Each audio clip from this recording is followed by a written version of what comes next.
All right, welcome everyone to the 11th edition of Game Dev Insiders. I'm Justin, and I have Santiago here with me. I'm Justin. I'm Santiago. Hello, everyone. Yeah, and I'd like to introduce you to Justin.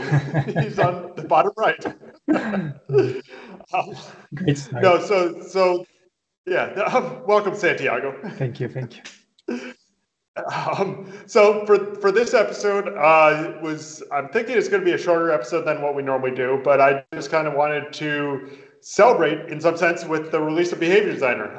It just came out, and yeah, Behavior Designer Pro is finally released. I'll include a link to it in the description below. But yeah, we are released. I wish I could do maybe some confetti emoticon or something. FX. Yeah, right.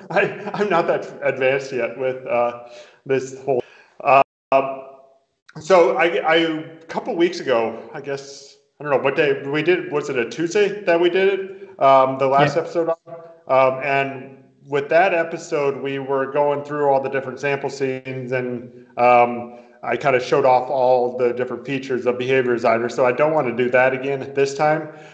Since that release, I had been working on doing a couple of videos, did a lot of integrations. I think we released with 7 integrations with this Pro version initially.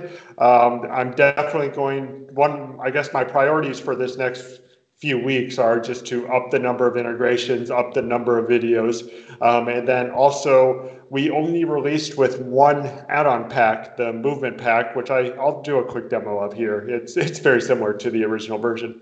But we are going to be releasing, I need to update tactical and formation pack for Behavior Designer Pro. And then there's also going to be one more new pack that is called Senses.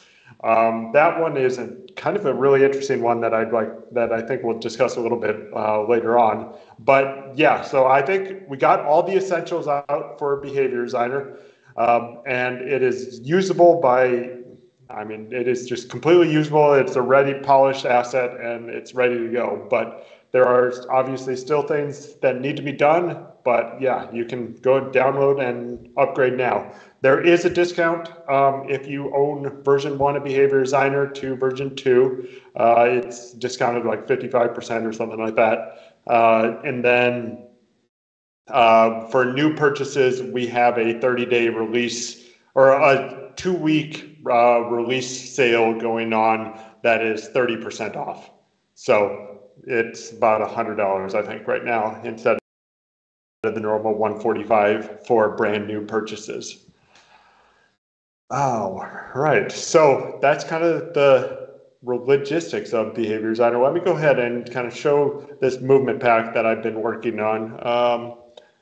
And also during this stream, if you have any requests for any videos or integrations that you'd like me to do sooner rather than later, I'll give priority to those who respond. The few videos that I've created so far, one has been on conditional boards, one has been on creating a new game object task, and then one has been on creating a new entity task. The entity task video was a pretty long video by our standards, or my standards for the kind of how long these videos have been, but there was a lot that went into that entity task. So go ahead and watch that if you're interested in kind of getting the true performance benefits of using the entity system. So I'm going to switch my screen now.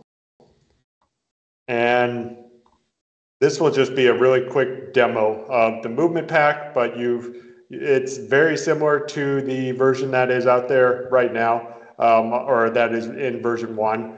The big change with the movement pack is that for each integration, so Movement Pack 1 had integration with A-Star Pathfinding Project and PolyNav. Not many people use PolyNav, so I didn't create an integration for PolyNav with the Movement Pack, but I can. So A-Star now has a 2D version of their pathfinding, so I think most people are just using A-Star Pathfinding Project for 2D pathfinding, which is what PolyNav was good with back then. So the big thing with this movement pack now is that instead of each integration having its own task, we have now a concept called a pathfinder on each task. So you can see here we have Pathfinder, the NavMesh agent, and I don't have the A-Star integration installed. But if I had this installed, it would have said A-Star or AI or A-Star AI agent. That's the interface that A-Star uses.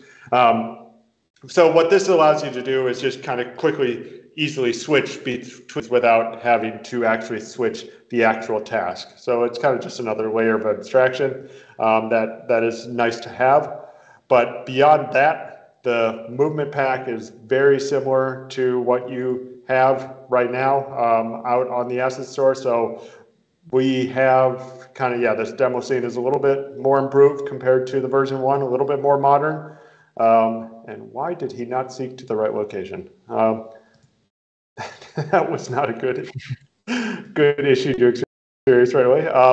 Let's see, let's see if I can do destination. Okay, so I think I had updated, I added in a feature to allow you to selectively choose when the agent finds the, okay, I have some debugging to do. The movement pack's going to get an update. Great news. Right. So yeah, okay. I know what I'm doing. All right. But yeah, so that's the movement pack. It will work. I'll do a quick update. I don't think there's been any sales of the movement pack yet, so we'll get it done. Let's see. So yeah, let me. The other thing, so the movement pack, it includes 10 different tasks. The movement pack in behavior includes 17 different tasks. And what the difference is that in the original movement pack, I included 3 tasks related not directly with movement. Those 3 tasks were within distance, can see object, and can hear object. And then there were also 4 kind of group movement, flock, queue, and a couple others. Leader follow, I think, was one, but those were kind of grouping movements that were not included in this version of the movement pack.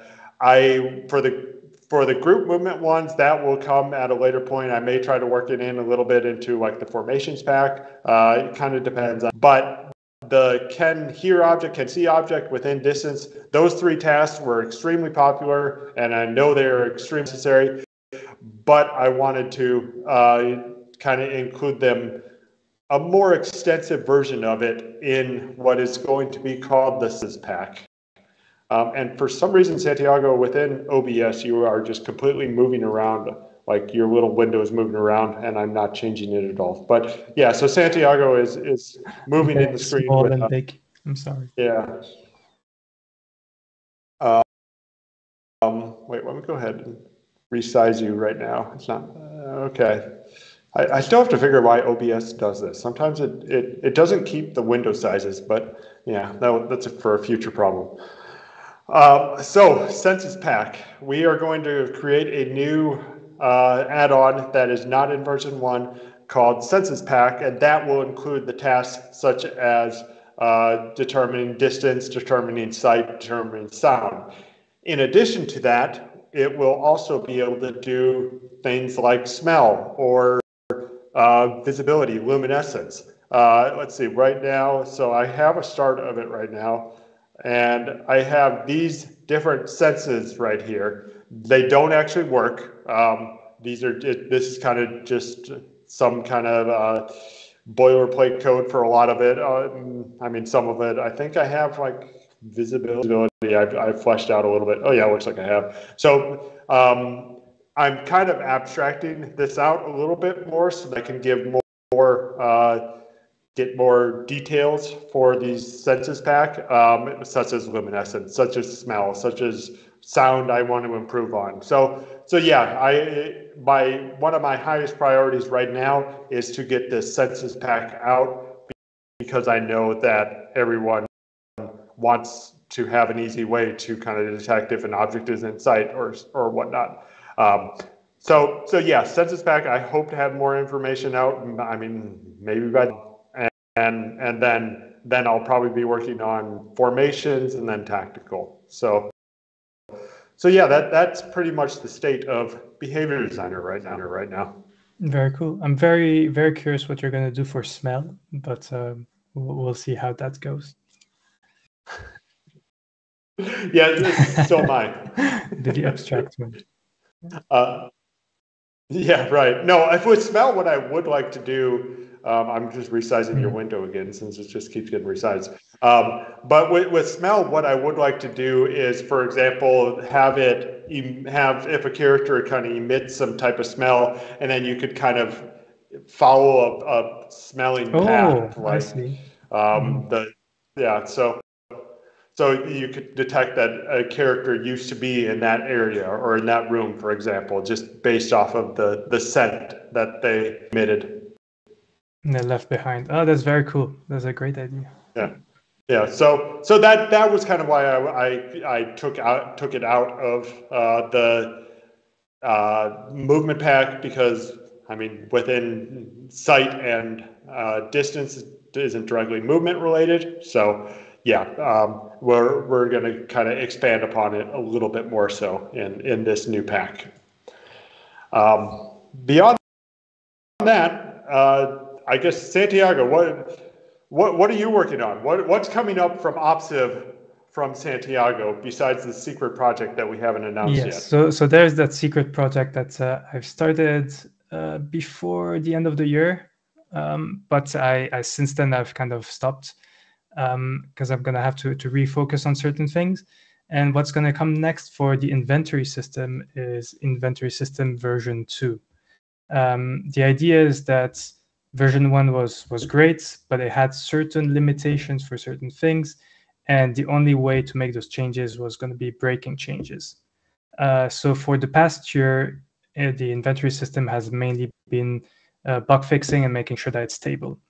I think now it's pretty much stable, and it is time for a major update to fix those slight issues. And with that update, I'm hoping to make some pretty big demo scenes, similar to where we have for Behavior Designer, where we have demo scenes that really showcases certain features in a big way. And for the inventory system, my idea is, still haven't started yet, but the idea is to perhaps remake certain games or popular inventory systems and try to recreate them with our inventory system. And with that, this will also showcase how versatile it is, and also for marketing material. It'd be very nice for people to see something that is fleshed out, something that looks like the games they want to make themselves. So that's the idea. And this will be not anytime soon. So probably around the end of this year, early next year. I'm hoping. We'll see how things goes. But that's the idea. Yeah, and of course, there's the secret project I have to work on. Yeah, with inventory, kind of doing these demo scenes, I think it's a great idea in kind of showcasing these different use cases, and actually with behaviors evaluation that I got for having these like 50 different types of sample seeds was from inventory, just because you have these feature seeds in inventory. And I kind of took that and expanded upon it greatly for Behavior Designer. So kind of doing something similar again for inventory, I think will be an extremely useful value add for the inventory system. Yes. So the idea is very much more polished, I would say, the demo scenes, because currently as we have it, it's very, very minor. They're very focused. And so hopefully we can make it a bit more flourished and add some oomph to the demo scenes. That's the idea. So we'll see how it goes. Yeah, I hope people are going to be excited with this. Right. Yeah. No, that all sounds good. So yeah, I guess we are basically working on updates for our existing It'll be interesting. I guess I'm looking forward to being able to announce this new project that you're working on. I know we still have a lot to do in order to get it far enough to be able to announce even kind of an initial kind of prototype stage, but I think it's going to be a really exciting project. Yeah, definitely. Yeah. So, okay. Well, I mean that I really didn't have much more planned on this stream. I'm having issues with getting us in the view right now correctly. I need to figure this out, but you should be able to hear our audio at least. So yeah, I've been kind of distracted with trying to resize the windows and whatnot, but I don't know what OBS does. It just keeps like randomly changing these the proportions of these windows. But yeah, maybe right, there's a shortcut that animates the window sizes. I'm not sure. Yeah. No, true. Yeah, I don't know, but if anybody is going to be at GDC in March, let me know. I will be there, and I would love to meet in person to kind of see what you're working on. Does a lot for Asset Store publishers at GDC. So if you're an Asset Store publisher and you're going, definitely let Andrew from Unity know because he's organizing stuff. But yeah, if you are at GDC, let me know, and I'd love to meet in person. I will be there the Monday through Friday, and yeah, maybe we could do a live stream there. I know some publishers that are going, and it would be kind of fun to maybe do a publisher live stream from GDC. Yeah. Okay. And I'm finally figuring out this window resizing thing. This is annoying. It's fine. Should we end the stream with showing the Asset Store page, perhaps? Oh, good idea. Of Behavior Designer, I'm guessing? Yes. That's the focus of the stream. That's correct. I'll share the link in the comments. Okay. Yeah. Let's see.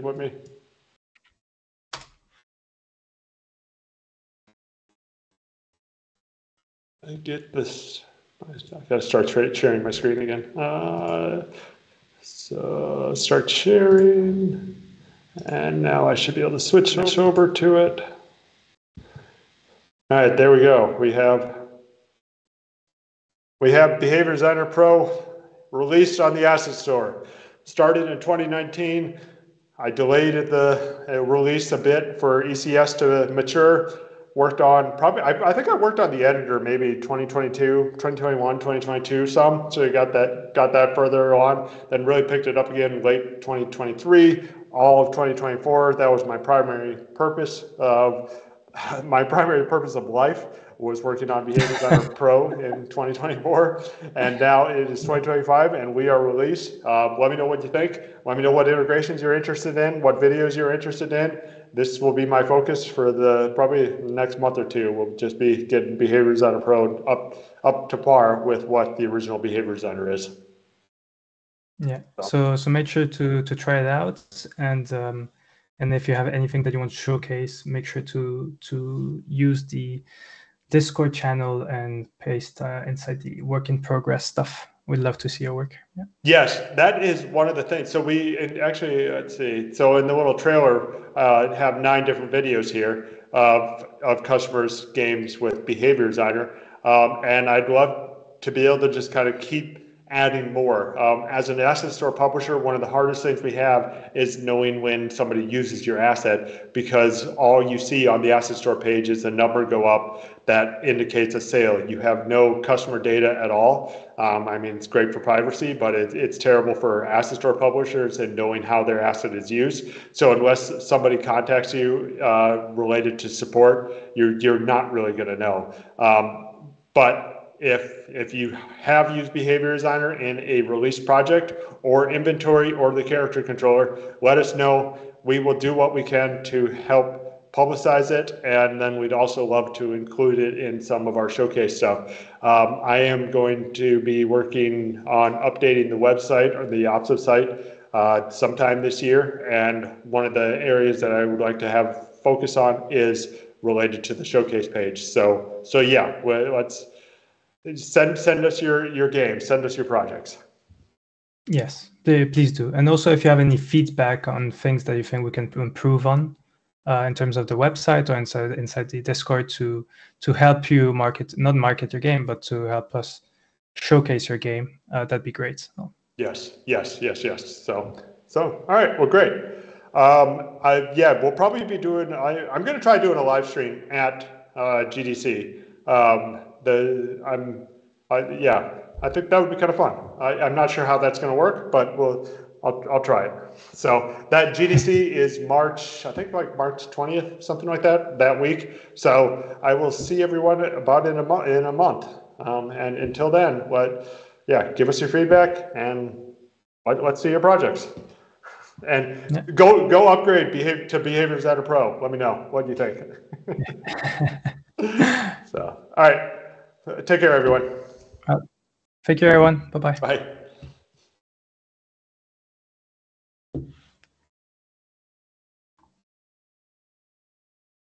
All right, I just ended it. I really do. This OBS thing was annoying me because whenever